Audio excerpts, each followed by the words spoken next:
Hello, my name's John Price, and this is my take on the concept of fourth suit forcing. Let's look at an example hand. Okay, you've dealt and you've been given this hand.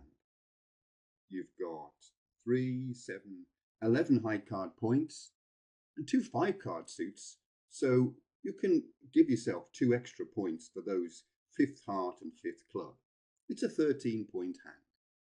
Nice. So you can open, but what are you going to do? Well, if you're going to open, you must open in ACOL your longest suit. But in this case, we've got a choice to make. But also, when you open in ACOL, you must have a pretty clear idea, a plan of what your second bid is going to be. Well, in this case, we could bid one suit, and then the plan would be to bid the second suit. But which order will we do it in? Well, if I opened one club, then I want you to imagine a barrier of 2 clubs. If my next bid is equal to or below that barrier of 2 clubs, then it's a way of telling my partner I've just got a 12 to 14 point hand.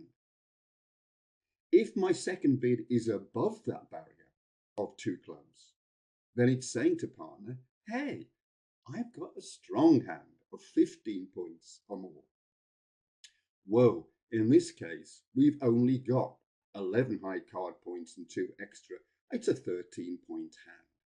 So if we opened one club, we're going to be a bit stuck about bidding those hearts, because we may be forced to go over the barrier. And we can't because the hand isn't strong enough. Much better to start with the hearts. Then the barrier would be 2 hearts, and you've got a really good chance then of being able to squeeze in your 2 club bid as your prepared second bid to describe your hand. Okay, there's the plan. You're going to open 1 heart and you'd like to bid 2 clubs. This is what happened. You opened 1 heart, the opponents seem to be passing, and your partner, hey, it's not surprising, bids 1 spade. Still, you're doing things in the right order, and now you can squeeze in your 2 clubs, which says a lot to your partner. It says, partner, I've got 5 hearts, because that was the first suit that you bid, and I've got 4 clubs, at least, and I've got 12 to 14 points. Okay, now you have done your job. You've described your hand. You can sit back now and let your partner make the decision. I know you may well have the strongest hand, and you're probably going to be the person who actually becomes the declarer and plays the hand. But it's the responder who's got all the information at the moment, and the responder will make the decision. So what does the responder come up with? A dreaded 2 diamonds. Now, what on earth is going on here? After 2 bids from you, you've described your hand very, very well. Your partner can see his own hand perfectly and knows a lot about your hand and has to make a decision. Is 2 diamonds a decision? No, for goodness sake. That's the 4th suit. 3 suits have been bid, and that now he's gone and bid the 4th suit. This is crazy. It can't be a suitable decision. It must be something different. And it is. It's a convention called 4th suit forcing. When your partner, instead of making a decision, bids the unbid 4th suit, it's not a decision, it's a question. And here it is. And I'm going to give you my 1 question version of the 4th suit forcing. This is the version that I play, because if you've seen any of my previous videos, you'll know I go for the simplest way, the fun way of playing bridge. And the question that my partner has asked me is this: partner, do you have a stop in this suit? That's the fourth suit. Okay, so what's happened is that your partner is close to making a decision, and that decision, when three suits have been bid, is 95% of the time, shall we go in no trumps? But when you're going into no trumps, you really need to have a stop in all four suits. And he's asking me, do I have a stop in this fourth suit? If the answer is yes, you bid no trumps, and then your partner will make the decision. If the answer is no, you go back to your first suit. It's as simple as that. It comes with one question, and you know how to reply. Yes, bid no trumps. No, rebid your first suit. Now, don't get the idea that rebidding your first suit means you have to have 6 of that suit. No, we're playing four suit forcing.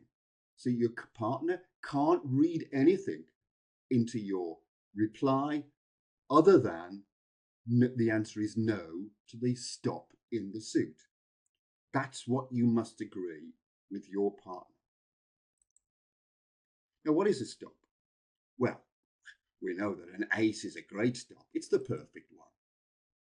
But if you've got a king and another, or a queen jack and another, that's pretty good. If you've got a queen and two others, well, that's pretty dodgy, and it all depends on how much risk you want to take. But they look possibly as being stops. So here's our example.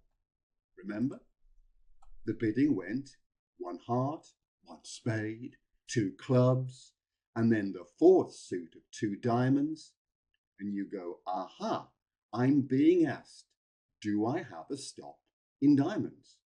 Well, we've got the ace. That's perfect. Okay, I'm going to bid no trumps. Notice, it's at the lowest level.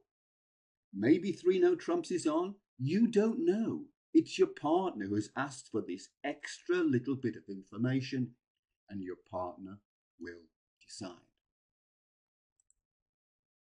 Now, there is a 2-question version of fourth suit forcing, and it goes like this. When the fourth suit is bid, partner says, do you have a stop in this suit? Because there's a thinking about bidding no trumps. And if the answer is yes, bid no trumps. But if the answer is no, then you drop down to a second question. If the answer is no, then, okay, can you support my suit? If the answer is yes, then bid your partner's suit. If the answer is no, you revert back to the usual, going back to your first suit. Okay? Well, you might think, well, that's simple enough. Why bother to go for the 1-question version? Here, you've only got 2 questions to have to remember. Well, in the heat of the moment, sometimes it's difficult to remember 2 questions. But let's look at an example where this might just work if and only if you and your partner, not just you, decide that you want to do it this way. Here's a nice example. 7, 8, 11 high card points, and 1 extra for the club. Yeah, I could call this an opening hand. And I dealt, so I'm thinking of opening. What am I going to open? Well, I'm going to open my longest suit of clubs. What's my hoped for second bid? Don't open until you're prepared for that. Well, I would like to bid my second suit of spades. If I open 1 club, the barrier will be 2 clubs. So I've got a pretty good chance of sneaking in my spade bid. If my partner bids diamonds or hearts, then I can bid my second suit of spades. If your partner bids spades, then you found a suit, and by golly, it's going to be a good one.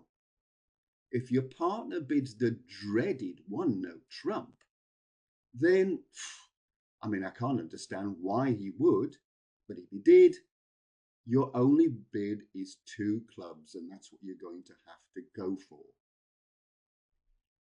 But here is the bidding. You open 1 club, the opponents are passing, and your partner has bid 1 heart. Okay, well, here's your opportunity, and you bid 1 spade like you planned. Now you sit back and you've done your job. You've described your hand. You've said to partner, I've got 5 clubs or more, 4 spades or more, and I've got 12 to 14 points because I've stayed within the barrier. And your partner makes the decision, but your partner has not made the decision. Your partner has bid the 4th suit. This is a sort of a, well, I just wonder if we can make no trumps sort of bid. But the partner needs a little bit extra information. Okay, you run with it. But you and your partner have agreed to do the 2-question version. Here it comes. First question, do you have a stop in this suit, the 4th suit? No, you do not. You've just got a singleton. That could be a disaster. So the answer is no to that. So you drop down to the second question is, can you support my suit? Well, you've got 3 hearts to the jack. Yes, you can. So you're going to bid 2 hearts. It's as simple as that. Well, you've guessed it. There's a 3-question version as well. Actually, there's a 4th. There's quite a few varieties. But while we're here, I'll just tell you that one. Partner, do you have a stop in this suit? Yes, bid it. No trumps. No. Can you support my suit? Yes. Well, bid it. No. Oh. Well, do you have 5 cards in your second suit? Yes, bid it. No. Go back to your suit. Okay, well, let's see how this works out. Going back to the example hand we had before. The bidding went like this. You went 1 club, and your partner replied 1 diamond. You got in your 1 spade, and your partner has now bid 2 hearts, the 4th suit. This is a 4th suit forcing, and it's a question. Well, in this case, we're looking at the 3-question version. Okay, first question. Do you have a stop in this suit? Jack and 2 others? No. Okay, well then you drop down to the second question. Can you support my suit? Diamonds? No, you can't. So the answer is no. Drop down to the 3rd question. Do you have 5 in your second suit? Spades? No, I don't have that. So you fall back into the final one, which is to rebid your first suit. I know this is going to mean that you rebid those clubs and they look dodgy right from the very beginning, but that's the way you're going to play the game if you've agreed on the 3-question version of 4th suit forcing. So you bid 3 clubs, you've given the information to the partner, you sit back and let your partner make the decision. I hope this has been useful. Thank you for listening.